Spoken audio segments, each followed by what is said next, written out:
رکوع کا بیان۔ رکوع میں جاتے وقت اللہ اکبر کہہ کر دونوں ہاتھ کندھوں یا کانوں تک اٹھائیں، جیسا کہ ابن عمر رضی اللہ عنہ کا فرمان ہے۔ آپ صلی اللہ علیہ وسلم کا طریقہ بیان کرتے ہوئے ابن عمر فرماتے ہیں، کان یرفع یدیہ حذو منکبیہ واذا کبر للرکوع، کہ نبی اکرم صلی اللہ علیہ وسلم جب رکوع کے لیے تکبیر کہتے تو اپنے دونوں ہاتھ کندھوں تک اٹھاتے تھے۔ نمبر 2، رکوع میں پیٹھ یعنی پشت بالکل سیدھی رکھیں، اسٹریٹ، اور سر کو پیٹھ کے برابر، یعنی وہ بھی اسی لائن میں آئے، یعنی سر نہ تو اونچا ہو اور نہ نیچا، اور دونوں ہاتھوں کی ہتھیلیاں دونوں گھٹنوں پر رکھیں۔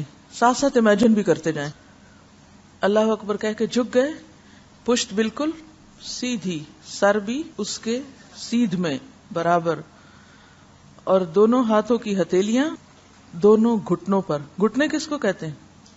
نیز کو۔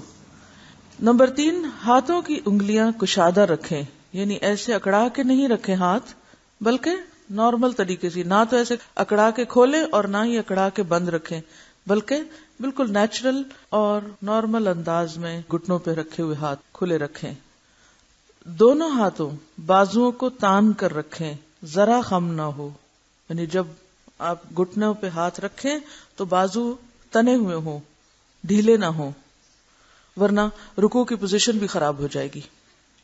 انگلیوں کے درمیان فاصلہ ہو اور گھٹنوں کو مضبوط تھامے، یعنی صرف ٹچ نہیں کرنا گھٹنوں کو، بلکہ ایک طرح سے پکڑنا ہے یا تھامنا ہے۔ نمبر 5، رکوع کی حالت میں نبی صلی اللہ علیہ وسلم کی ہتھیلیاں آپ کے گھٹنوں پر یوں رکھی ہوتی تھیں جیسا کہ آپ نے گھٹنوں کو پکڑا ہوا ہو۔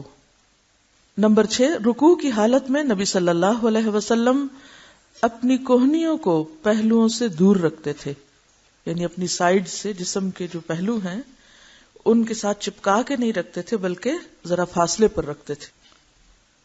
رکوع کی دعائیں۔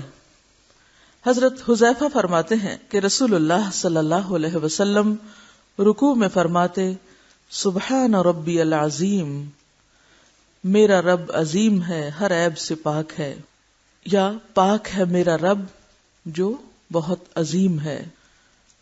رسول اللہ صلی اللہ علیہ وسلم نے فرمایا، جس نے رکوع میں 3 بار سبحان ربی العظیم کہا اس کا رکوع پورا ہو گیا، مگر یہ ادنا درجہ یعنی کم از کم تعداد ہے، یہ منیمم ریکوائرمنٹ ہے، کم سے کم، سب سے کم۔ نبی اکرم صلی اللہ علیہ وسلم رکوع میں 3 دفعہ پڑھتے تھے، سبحان اللہ و بحمدہ۔ آپ میں سے کتنے لوگ یہ پڑھتے ہیں رکوع میں؟ Very few. اللہ ہر عیب سے پاک ہے، ہم اس کی تعریف کے ساتھ اس کی پاکی بیان کرتے ہیں۔ نبی اکرم صلی اللہ علیہ وسلم رکوع میں فرماتے، سبحانک و بحمدک لا الہ الا انت، اے اللہ تیرے ہی لیے پاکی اور تعریف ہے، تیرے سوا کوئی معبود نہیں ہے۔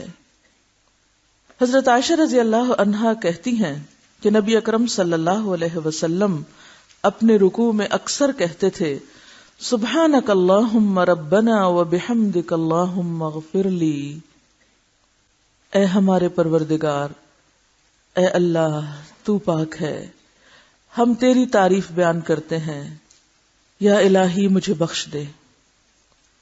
حضرت عائشہ رضی اللہ عنہا روایت کرتی ہیں کہ نبی اکرم صلی اللہ علیہ وسلم اپنے رکوع اور سجدے میں کہتے تھے، سبوح قدوس رب الملائکۃ والروح، فرشتوں اور روح کا پروردگار نہایت پاک ہے۔ فرشتوں اور روح یعنی جبریل علیہ السلام کا پروردگار نہایت پاک ہے، سبوح۔ حضرت عوف بن مالک رضی اللہ عنہ روایت کرتے ہیں کہ رسول اللہ صلی اللہ علیہ وسلم اپنے رکوع میں کہتے تھے، سبحان ذی الجبروت والملکوت والکبریاء والعظمت، قہر یعنی غلبے، بادشاہی، بڑائی اور بزرگی کا مالک اللہ نہایت ہی پاک ہے۔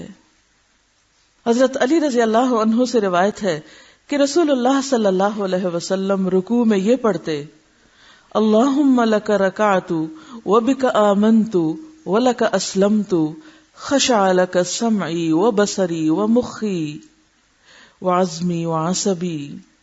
اے اللہ میں تیرے آگے جھک گیا، تجھ پر ایمان لایا، تیرا فرما بردار ہوا. میرا کان، میری آنکھ، میرا مغز، میری ہڈی اور میرے پٹھے تیرے آگے عاجز بن گئے.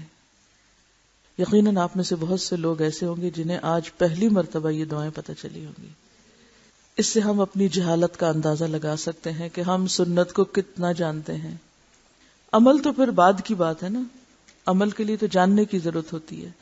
پھر ہم شکایت کرتے ہیں ہماری نمازوں میں خشوع نہیں. خشوع اس لیے نہیں ہوتا کہ ہم تبدیلی نہیں کرتے، چینج نہیں کرتے. بس رٹے رٹائے جملے جو ایک دفعہ بچپن میں ماں باپ نے کسی مشقت سے سکھا دیے، بس انہی کو آج تک دہرا رہے ہیں 40 سال سے. اور آپ دیکھیے کہ جب انسان واقعی رکوع میں جھک کے محبت کے ساتھ اللہ کی ایسی پاکیزگی اور تسبیح بیان کرے، ہو سکتا ہی نہیں کہ نماز میں خشوع نہ آئے یا دل نہ لگے یا وہ لطف محسوس نہ ہو. تو اصل میں کمی ہمارے اندر ہے، اسباب ہم نہیں جانتے کہ وجہ کیا ہے. یعنی اللہ سے محبت کا والہانہ انداز ہے. رکوع کے وقت جو ہمارے احساسات ہونے چاہیے، جو جذبات ہمارے اندر ہونے چاہیے، ان سب کا اظہار ہے ان دعاؤں میں.